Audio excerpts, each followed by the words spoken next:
I've said this before, so I haven't been fired for saying it, but I'll say it again. I would make up the report sometimes because A, the coach wouldn't come out at halftime, or it was too late, and I was like, I didn't want to screw up the report, so I was like, I'm just going to make this up. Because first of all, no coach is going to get mad if I say, hey, we need to stop hurting ourselves. We need to be better on third down. We need to stop turning the ball Pressure over. the quarterback. We need, yeah, exactly, and do a better job of getting off the field. Like, they're not going to correct me on that. The story that has rocked sports media continues.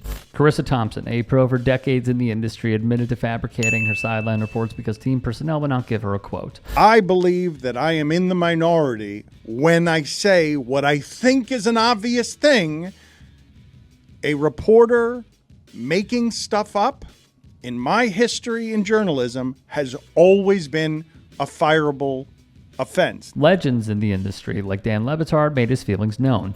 Thompson, after making her comments, made her weekly appearance on Amazon Prime's Thursday Night Football. Le Batard co-host John Stugotz Weiner would give the contrarian take. The reason no one cares is, what is she lying about? It's sports. It's football. Someone is going down to her for a report, and she is saying, I spoke to the coach. The offense needs to block better. That's what she's lying about. Exactly.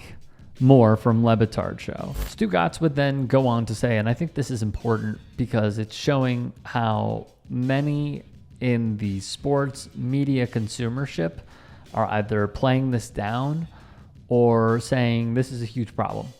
Here was more of what he said. Protecting the sanctity of the sideline report, give me a break. Charissa Thompson, she told the truth.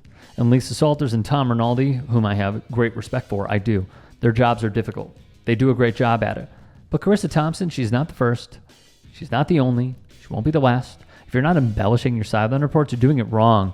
Dan, if I had the opportunity, I'd be slinging stuff everywhere. I would. You have no idea. I mean, no idea. Oh, we do. If anybody has consumed any part of this show for umpteen years, you know Stugotz would essentially be the Barstool Sports Big Cat and Dave Portnoy commentating on an NCAA game, and how all they're doing is advocating for a game that's well out of reach for players to shoot and foul so they could hit a line, or they can hit some odds that they bet on. It would be something akin to that, where it is completely unorthodox. There's more, and then I'll give you my thoughts. Thompson would release a statement on the gram where comments are disabled. It read, went on a podcast this week. I said I would make up reports early in my career when I worked as a sideline reporter before I transitioned to my current host role. Working in the media, I understand how important words are, and I chose wrong words to describe the situation. I'm sorry. I've never lied about anything or been unethical during my time as a sports broadcaster. In the absence of a coach providing any info that could further my report, I would use info that I learned and saw during the first half to create my report. For example, if a team was over 7 on third down, that would clearly be an area they need to improve on in the second half. In these instances, I never attributed anything said to a player or coach. I have nothing but respect for the sideline reporters and for the tireless work they put in behind the scenes and on the field. I am only appreciative and humble to work alongside some of the best in the business and call them some of my best friends. Here's the thing.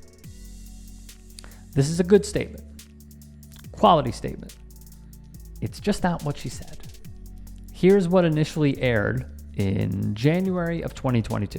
I'll never forget this, you guys. I was covering every Lions game because I was a baby reporter and got all the games, and it was the year that 0-16. And Rod awesome. Marinelli at halftime, I was like, oh, coach, what adjustments are you to make at halftime? He goes, that's a great perfume you're wearing. I was like, oh, I was like, this isn't going to work. I'm like, all right, I got to make up a report. I'm not kidding. I made up a report. I've done that too for a coach that I didn't want to throw under the bus because he was telling me all the wrong stuff. And sadly, even Erin Andrews said she partook in it as well. Sharon, the reason why I say it is I'm biased, and I'm living with one very pissed off sideline reporter right now, based on what Charissa Thompson said on the Pardon My Take podcast. Rich Eisen, another legend in the industry, would react. It's a tough job, and anything that makes it seem like it's a space filler or anything else other than what it is, which is a crucial part of a broadcast with dynamite journalists, is beyond the pale. Everybody who was responding, well, I don't listen to sideline reporters anyway. It's like, okay, so you didn't want to know what was happening to Joe Burrow last night? You don't want to know about any of these stories? What's going on? Yeah, you do. And these people are doing that job. And anything, I don't blame them for going all in on this. So that's my 2 cents on the subject matter on that front.